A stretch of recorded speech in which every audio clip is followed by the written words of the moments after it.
Today, I'm going to share with you 8 mindset shifts you have to make if you want to achieve success this year and beyond. Because the reality is you can have all the tools in the toolkit, but if the toolkit has leaks, none of it's going to matter. My name is Duriel Kim. I'm the CEO of Healthpreneur, a New York Times bestselling author. And for the past 20 years, I've been building 7- and 8-figure businesses and helping thousands of other health experts and coaches do the same. And right here, I'm going to walk you through 8 mindset shifts that are imperative if you want to take your business and life to the next level. So the first one that we want to understand is understanding that thoughts are blueprints. I want you to think of every thought that you think as a blueprint that is being sent to the factory floor. And the factory floor, the conveyor belts, that's producing the goods, doesn't disqualify or discriminate. It just receives what it receives and it produces. Every thought you think is a blueprint that is going into the factory to be produced into something. And basically in your world, what this looks like is every thought you think, whether it's good, positive, bad, ugly, whatever, all of those thoughts are creating your reality. And here's the thing, whether you like it or not, it's happening.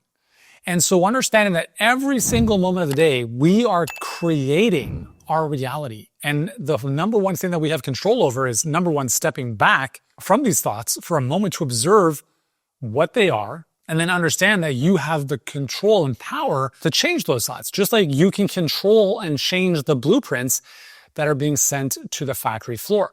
If you want different outputs, we need to change the inputs. The second mindset shift that we want to adopt is the understanding that your circle magnifies your mindset.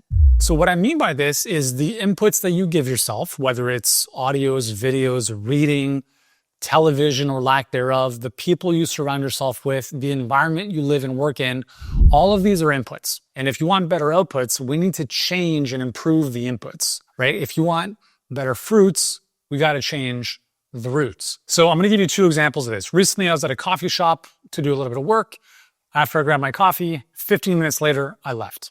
The reason for that is because everyone around me was not an example of what I aspired to be. They were scrolling mindlessly on their phones, which, by the way, didn't have headphones on, and that annoying audio that comes from someone's phone. I don't want to listen to that shit.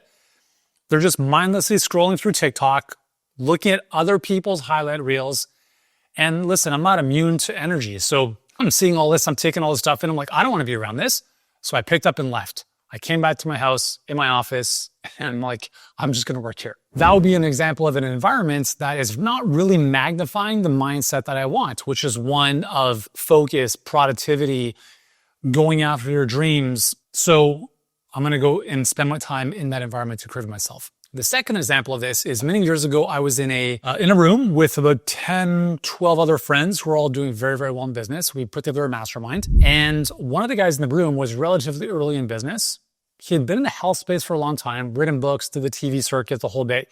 Looked successful on the outside. On the inside, he knew he wasn't where he wanted to be. So he felt like a fish out of water in this room of really successful online entrepreneurs. And at one moment in the mastermind, he actually leaned back in his chair just to stretch and happened to glance at our friend's computer, who was sitting right beside him. And that friend was looking at his stats on the screen at that time. So looking at his revenue on a daily basis. And my buddy, he's like, almost fell off his chair. He's seeing $15,000, $20,000, $25,000, $30,000 in revenue per day. And at the time, making that on a monthly basis was even inconceivable for this individual. In that moment, his inputs changed. What he had seen in his environment started to create a new belief system. Within 2 years of leaving that room, he built an 8-figure business online. Your circle magnifies your mindset. If you are around other people who are already where you want to be, you will become them. You will become your environment. We are tribal beings by nature. We have mirror neurons in our brain, right? We essentially mirror our surroundings, right? Good or bad, it is the way it is. Like, it's hardwired in our DNA.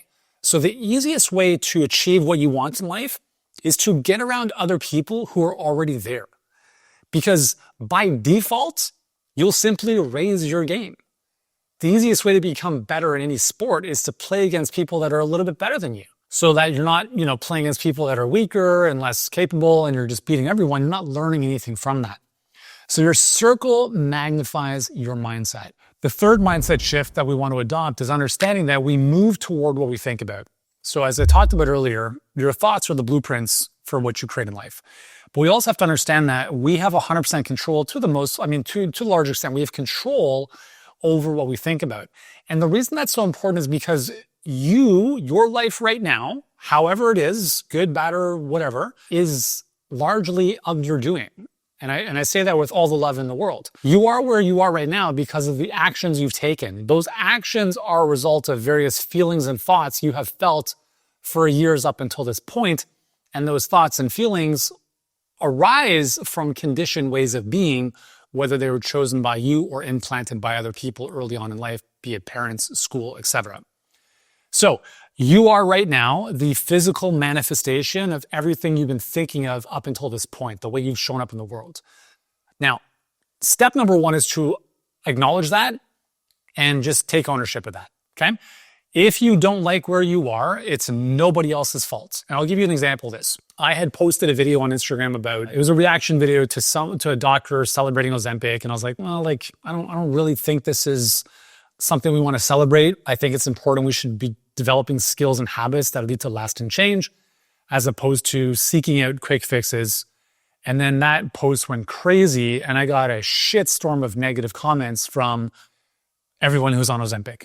And I had a lot of other people who agreed with what I was saying. By the way, this is what happens when you take a stance. Sometimes people agree, sometimes people disagree, whatever. What was interesting is this one lady said that Ozempic has changed her life because it's allowed her to control her diabetes. And I said, well, that's great to hear. Just out of curiosity, I asked, how did you create your diabetes? Notice the word creates. Let's be honest, type 2 diabetes is largely lifestyle. She said, no. I got it from my parents. Like she caught the flu type of thing, right? I got it from my parents. I'm a victim. It was given to me. It was done to me. I have no control over my actions. So I responded, oh, sorry to hear that. How did your parents create the type 2 diabetes? And she responded with, no, like it's genetics that runs in our family. And at that point, I just stopped the conversation because obviously this lady was not getting, we're not on the same wavelength. What I was trying to get at, and I typically don't go back and forth with people in the comments on anything. I'm not going to debate and try to prove people right or whatever. But it was a good example of the fact that this is somebody who takes no responsibility for where they are in life. And you know what? Listen, to be an adult in this world, that's step number one, right? If you don't do that, I call this adult baby syndrome, which is you are essentially blaming everyone else and being a victim to circumstance for as long as you live, and you give away all power to change. But when you accept radical responsibility for everything, then that's great, because it's like, I am exactly where I am, unhealthy, broke, whatever it is, because of what I've done and thought up until now. So therefore, if I want different results in the future, I can start changing today to make that a reality down the road. So part of this is understanding, who do I have to become in the future to at that level? And how do I start being that person right now? So that's the key, is you identify what you want to be in the future, what type of outcomes you want to create. And you ask yourself, who do I have to be? Or what is that version of me? How does that version of me live differently? How do I show up differently? Who do I need to be at that level if these outcomes are to be true? So if I want to go from somebody who is broke to financially successful, what does somebody who's financially successful do differently than how I currently live? An example might be they invest in themselves, right? Broke people invest in things. Typically, I know that's obviously a bit of a stereotype, but it's true. If you walk down the street in a really poor neighborhood, you see big TVs, and that says more than it needs to. So maybe successful people invest more in themselves than physical things, although they have more money to get those things as well. So now if I want to be that person, maybe I start investing in myself. And it doesn't have to be money. It can be just time, right? I'm going to read more books. I'm going to spend more time listening to positive things, because everything I think about right now, I'm going to move toward that. Whether I want it or not is irrelevant. If I'm always thinking about fear-based things not working out, or I'm always worried, I am moving toward that, and I'm creating more of that in my life. If I want to create more positive experiences and outcomes in my life, the only way that's happening is by thinking about those things.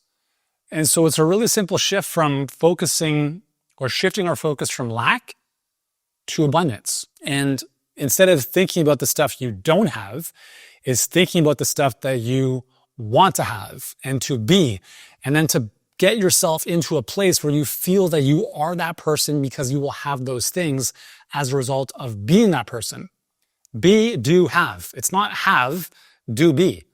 To have what you want, you have to do what's necessary to get there, and you first have to be that person. A lot of people want the prize, they're not willing to pay the price.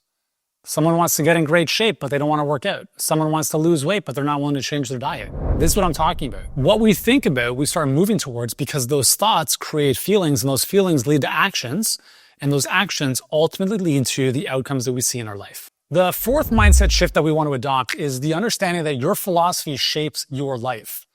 When I was in university, I studied kinesiology and health sciences, and I remember one of the most profound teachings, if you will, one of my professors shared with us was, he said, the number one determinant of your health in life is going to be your philosophy about health. And at the time, I never thought about that, but I was like, what does that mean exactly?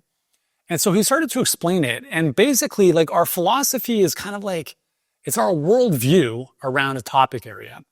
So if I have a philosophy around health, like for me, I'm extremely grateful for having been active my whole life. I lost my hair when I was 17 to an autoimmune condition. It was the most wonderful thing that ever happened for me because it got me into this world of health and helping other people. And then eventually, helping people build businesses that impact more people. But even leading up to that, playing soccer and wanting to play pro, my whole life has just been active.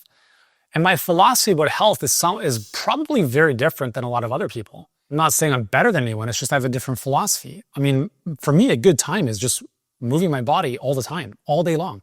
On the weekends, what do? I work out. I work out once, twice a day. I'm playing soccer with the kids. I'm outside. I'm moving my body. I'm sweating. I love doing that. I don't really, that's my life. Like when I travel, I don't do anything other than just like walk and explore and, seek out new adventures.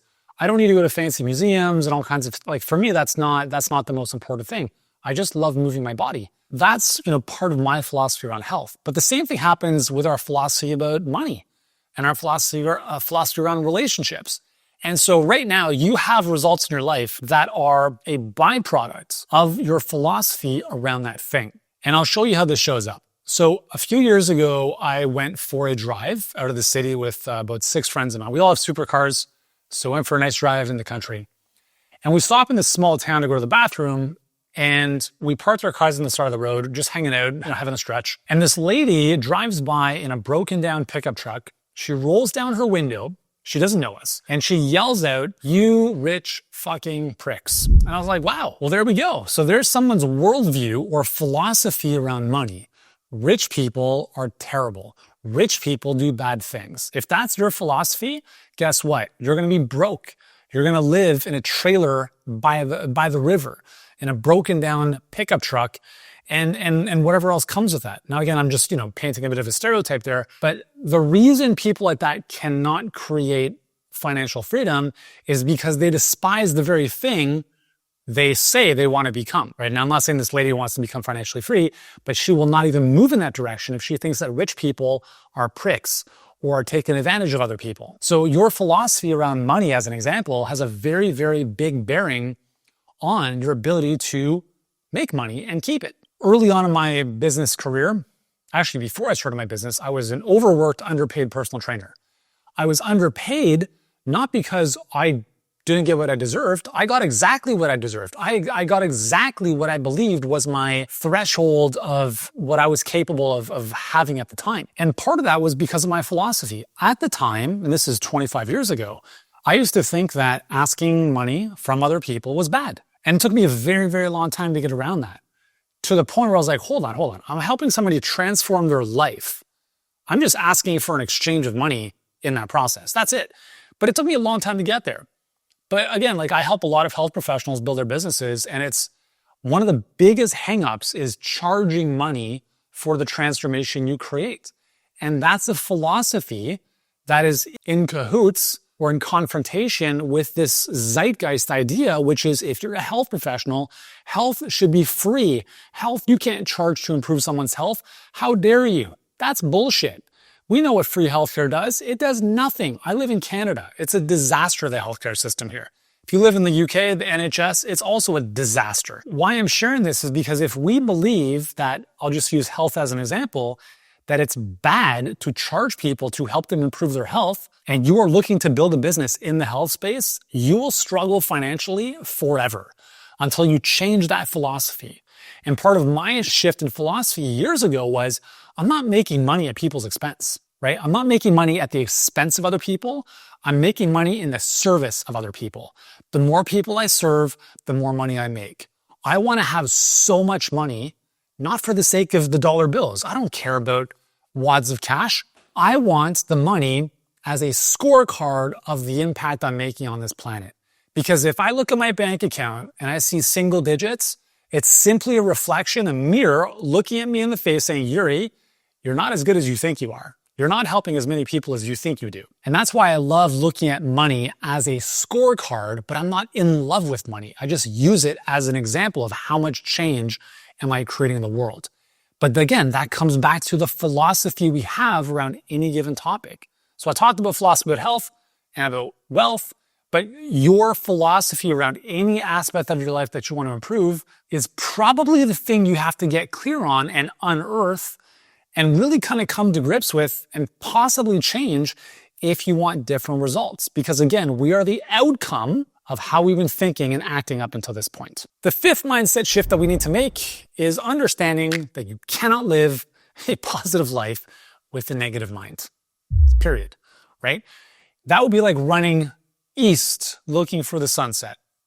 It's not going to happen. You cannot have a happy ending to an unhappy journey. And building a business sometimes feels painful. It feels uncomfortable. There are moments where you're like, man, when is this going to get easier? It doesn't. You just get better. But one of the ways that we get better is by sharpening and growing our mindset, being able to tolerate challenge, being able to bounce back from setbacks, right? Having this toughness, if you will, having the resilience to bounce back. And the thing that I've realized about business is that it's like this up and down roller coaster. Like the emotions can be all over the place, especially when you're early on. But my advice, this to my clients, and obviously in some of these videos, is if to the best of your ability, if you can get to a point where instead of having huge amplitudes between great days and not so great days, is everything just becomes much more neutral, you'll have a better quality of life. I remember when I was starting my business 20 years ago, I would have days where I'd lay in bed for hours because I felt like shit. Because I had set this big goal and it didn't happen, or I had these expectations and I didn't even come close to them, and I'd be depressed. I'd be miserable. I wouldn't even want to get out of bed in the morning. So I'd lay there for hours. And that's what I noticed in a lot of early stage entrepreneurs. And that's totally fine, right? Very much like you're in your teenagers trying to find your way. But if I can share anything with you, regardless of where you are in your business journey, is to be okay with how things are, but don't accept them. Like when you understand that everything is exactly as it's supposed to be. Because if it could have been any different, then it would have been.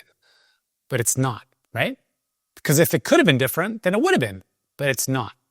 So when you can accept that, there's a sense of peace that washes over you. But it doesn't mean you have to be okay with that in terms of just, it is what it is. I've got no control over my fate. No, we accept where we are, but we don't need to stay there.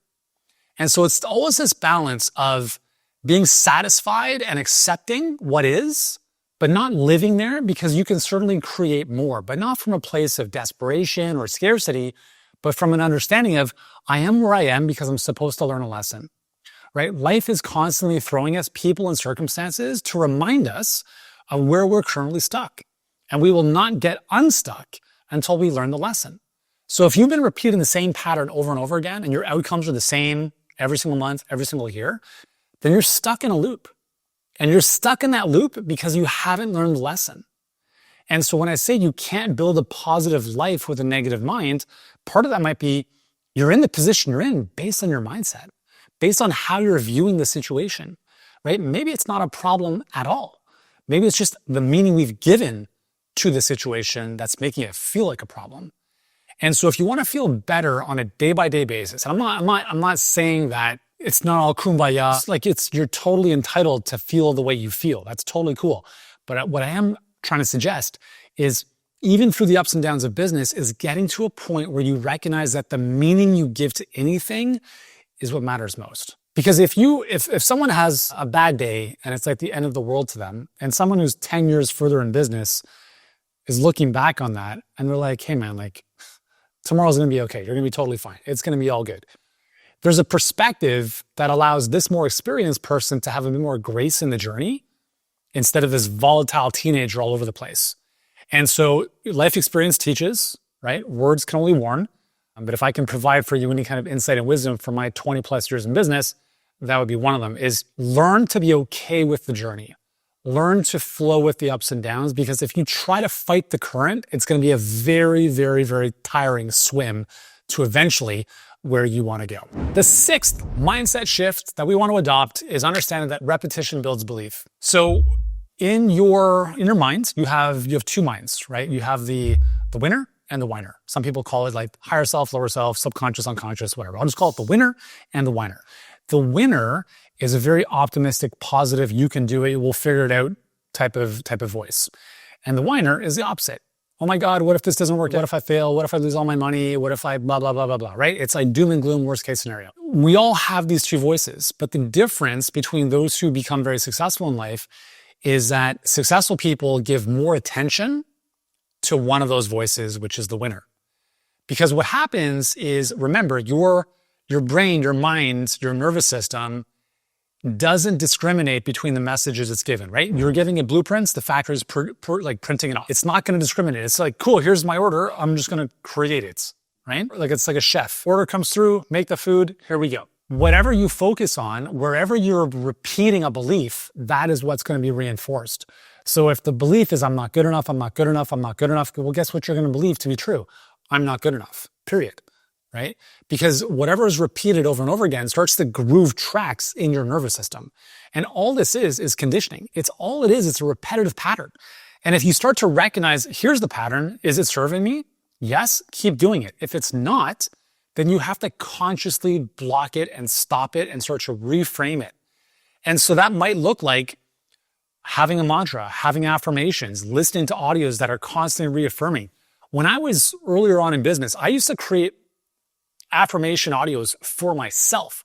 I'd open up GarageBand, I'd record the affirmations that I wanted to embody, and I would listen to myself talking to myself, right? Like, I am an inspiring leader. Like I would hear that on my headphones over and over and over again, right? Money flows into my life easily and frequently. I deserve to be rich because I had massive value to other people's lives. So at a time when maybe I didn't really feel that was part of my fabric, I had to start indoctrinating myself. And I created audios, instead of listening to someone else, I listened to myself to just like embed it. But here's the thing, is that confidence comes from evidence and evidence comes from action. So we can't just sit there and listen to audios and become a new person. We have to use that to put us in whatever state we need to be in to then get off our ass and do something. And when we do something, that's a feedback loop to say, okay, the more of that I do, the more people I help. And if I have told myself I deserve to be rich because I had massive value to other people's lives, then here's an example of me adding value to someone's life, their life transforming, they pay me as a result, and let's reinforce that belief. Remember, rich people are evil is simply a belief. Rich people are amazing is simply a belief. You get to choose which story you want to write and which story you want to be your blueprints. And if you repeat it over and over again, it simply becomes who you are and how you go through life. The seventh mindset shift that I want to share with you here, I think can be very, very helpful, especially in business. And it's this. A lot of people get into something, whether it's new or a new kind of endeavor, and they get to a point and they start to question the process. Is this working? Why am I here? Am I in the right place? Did I make the wrong decision? And this starts to create a whole cascade of shit that is not going to support you. Because remember, who's talking there? Is it the winner or the whiner? It's the whiner. It's okay to question things. But remember, where focus goes, attention and energy flows, and results will show. So if you're looking for all the reasons why something's not going to work, what do you think you're going to find? All the evidence to support that. It's called the confirmation bias. As soon as we have a belief about something, like this isn't working, we will find evidence to support our ego's desire to be right. Now, you can be right or you can be rich. If you know that that belief is not serving you, you have to snap out of it and change your thoughts immediately. Is it working? Question mark. That's the wrong question. Because here's the thing. A lot of people look at, is it working as a binary? Black or white, yes or no. But that's not how this works, assuming you want to be successful. What successful people understand and think about differently is not about like whether it works or not. It's to what degree is it working and to what degree is it helping me get better. When I started my first business online in 2005, I made less than poverty line income for 3 years. Was it working on the outside and maybe at the time in my own mind? No, it wasn't. I was making little to no money and I was working my ass off. But if I changed my frame, if I knew what I know now back then, what I would have looked at is what skills am I developing?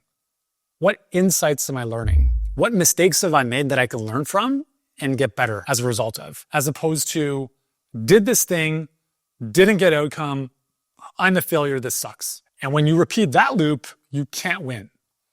And so it took me a long time to get out of my own way. And part of the reason I was able to is because I hired a coach in 2010, because I knew I wasn't going to get where I wanted to go by myself. I was so stuck in my way of thinking and doing things, and it just wasn't getting anywhere. So I needed to get proverbially speaking, a bit of a slap in the face to say like, dude, get out of your own way. There are things you don't know, and there are ways you're thinking that are not supporting you. And that's why I'm a huge, huge proponent of coaching. Even having played pro soccer. It's so funny because I played pro soccer and I didn't play pro by coaching myself. I worked with unbelievable coaches who helped get me better. And it's the same in business. Since 2010, I've worked with coaches and mentors for the past, the whole time, investing millions of dollars in my own development, because what I want to always do is understand, okay, well, if someone has the results I want and I don't currently have those results, they see the world and they think differently than I do. I want to have conversations and be in those rooms. I want to understand how they view something. And so part of that shift was what I'm sharing with you here is it's not it works or it doesn't. It's, is this helping me get closer to where I want to go? The other component here, and this will shift into, let me just finish this part and then I'll shift into the 8th mindset shift, is understanding that it is always working. But you may not want to hear what I'm about to share with you. It's always working. Not in the way you may like. It's always working. It's either working on you or it's working for you. And it can't work for you until it's done the work on you. And that's one of the most cool things that I get working with so many health experts and coaches. It's not the business growth that they get to enjoy, but it's who they become in the process. And what's interesting is tactically, nothing really changes in terms of how we're helping their business, but they go through these internal shifts where they become a different person in some way, and all of a sudden the same tactics start to win. They start to produce better results. And that means it was having to work on them. They had to go through what they had to go through, right? The ups and downs, the moments, the sleepless nights, the shifting of meaning around certain things, whatever the lesson they had to learn. And when they learned that lesson, it's kind of like things unlocked and it finally started to open the floodgates so they could see the visible results in their business and their life. So it's always working. It's not that if it's working or not. It's to what degree is it working? Is it helping me get better and closer to where I want to go?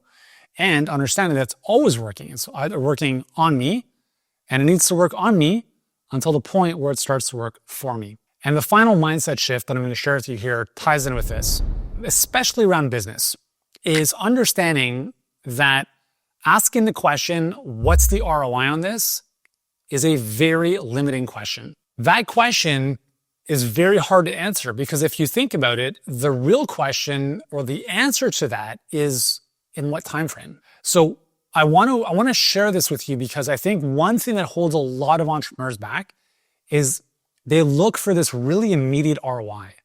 But the reality is the ROI is almost infinite over a long enough time horizon. If you work out, what's the ROI, right? Like if you want to get in better shape and you work out, 4 or 5 days a week and you eat better, what's the return on that investment? Now the return on that investment, you might have an immediate goal, right? Maybe you want to lose 20 pounds, maybe you want 6-pack abs, maybe you want to run a faster 5K. Those are the immediate ROIs.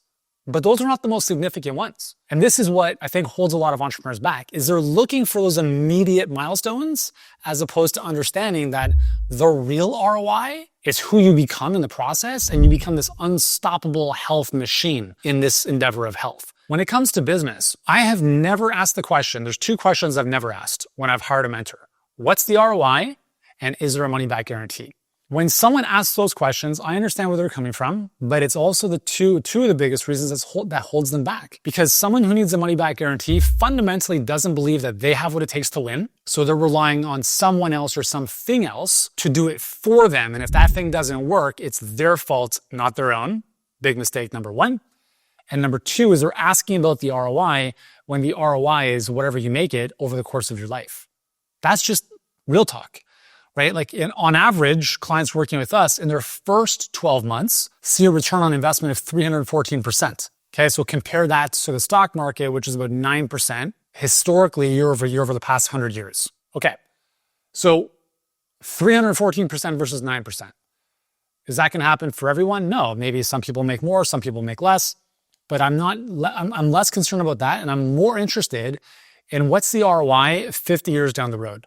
I tell our clients, I'm like, I don't care if you have a hot dog stand, lemonade stand, if you change business models altogether, the skills you're developing now as a business owner are going to help you become a better person, a better parent, a better spouse, a better business owner, right? In so many different facets. How do you even calculate the ROI on that?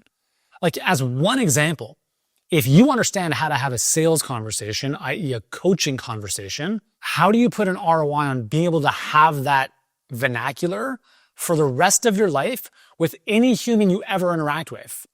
Family members, team members, potential clients, existing clients, because it makes you a better communicator. And if you're a better communicator, you can influence and persuade more people in a better direction. How do you put an ROI on that? You can't. It's immeasurable. The longer the time horizon on anything, the better. Short term, and think about it, I'll give you another example of the way to think about this. Think of politicians. Most politicians operate in 4-year time cycles. Why? Because that's how long they're in office. They don't give a shit about 40 years down the road. And that's why part of why politicians have the lowest trust out of all the professions on the trust index. They don't care about long term. All they care about is what's going to be in my best interest in the short term. What's going to get me elected or reelected. But if you play that game, you're no better than a politician. I understand that we all want to see a return on anything that we do, but I'm getting you to think differently about what that return actually is. It's not about the money, because you will always make more money as a byproduct of you becoming the person who can make more money. Someone comes to me and says, Jerry, I really want to work with you, but I don't have enough money. Totally understand. And that's exactly the reason you need to. Because how are you going to get the money if you don't currently have the money? Nothing's going to change. Like nothing will change. Because as we've talked about, where you are now is the outcome of the inputs in terms of your thoughts and your actions up until this point.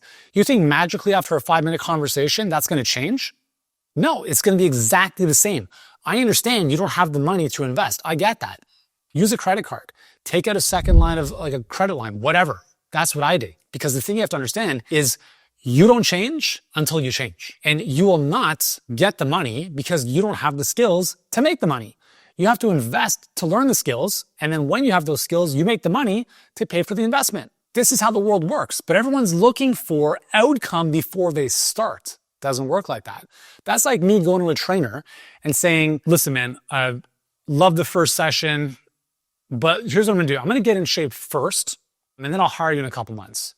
And the trainer's like, dude, what the fuck are you talking about? You're here because you're out of shape. And obviously what you've done up until now hasn't worked, because if it did, you would not be out of shape. So we just had an introductory session, and all of a sudden now you're going to have the accountability and the discipline and the plan to somehow do it on your own when for X number of years up until this point, you haven't. It's crazy. I think you understand that it's crazy. I understand that. It's the same thing with your business is you will not make the money you want until you build the skills needed to make the money. You will not have the time back in your life that you want until you install the right systems that will buy back that time. And a lot of people are trying to put the cart before the horse, and that's why they struggle in life. And hopefully what you're getting from this video is that thoughts start everything. You have to be the person now in order to have what it is you want. The being starts with your thinking. You're not going to have the results and magically become the person you want. You need to be that person now. If you want to become wealthier and you're not currently wealthy, you have to make an investment in yourself in terms of your time, what you're doing differently with your focus and your money. When I invested in my first coach for $18,000, that was more money than I made in my previous year in business. I could have easily said, I don't have the money, because I didn't. And who cares? Because when resources are tight, successful people find ways to get resourceful. When their back is up against the wall, successful people always find a way to win. So the question is, who are you? Are you a successful winner? Or are you someone who's going to play victim for the rest of your life and blame everyone else and every circumstance for why you can't get where you want to go? That's the real talk. That's the TLDR. Because as you leave this video, you've got two paths. One is you keep doing exactly what you're doing. You keep scrolling mindlessly, getting back into busy work you've already been doing up until now that has gotten you exactly where you are. And if you're happy with that, then fuck yes, keep doing it. But if you're not happy with where you are in life and you keep doing what you've been doing, shame on you. Because you have a bigger vision in your mind, perhaps. You have people that are counting on you. You have a gift that can transform probably a lot of people's lives. And you're playing small, you're being selfish, and you're playing safe. The world doesn't need more small thinking, safe people. We have enough of them. You're on this video because you understand that you want to achieve a greater level of success in your business and your life. But none of that happens if you leave this video and everything stays the same. So hopefully that makes sense. As you know, I'm here to give it to you straight. I'm never going to sugarcoat the truth. If you're a health expert or a coach and you are serious about starting or scaling your coaching business, then you're going to want to check out the next video where I'm going to walk you through our $1 million health coaching roadmap. If you're not a health expert, it's not going to be relevant for you. Hope you've enjoyed this video nonetheless, and I'll see you in the next one.